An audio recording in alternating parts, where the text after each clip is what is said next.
primeira coisa que chama atenção numa loja é a vitrine.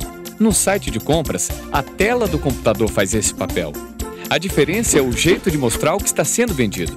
Na loja virtual, o que está exposto são as fotos dos produtos. Tirar fotos em boa qualidade é essencial para seu cliente ver todos os detalhes. As imagens do seu site têm que conquistar o cliente de cara. Enquadramento, luz, cor, ângulo. A composição visual do site tem que ser de primeira. Detalhar o produto ao máximo para dar confiança para o consumidor fazer a compra online.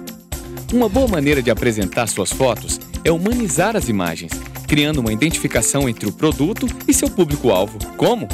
Coloque pessoas usando seus produtos, por exemplo.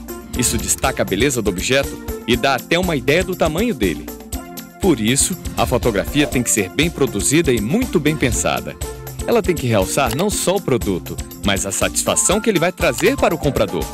E nunca esqueça, o assunto principal não é seu modelo, mas seu produto. Deixe sempre o objeto em destaque no plano.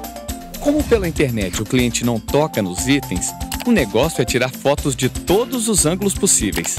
É importante dar destaque aos detalhes do produto. Variar no tamanho e cores das imagens do produto também ajuda. Seguindo esses passos, não tem erro. Seu produto sai bem na foto e sua loja virtual sai na frente. Sebrae, especialistas em pequenos negócios.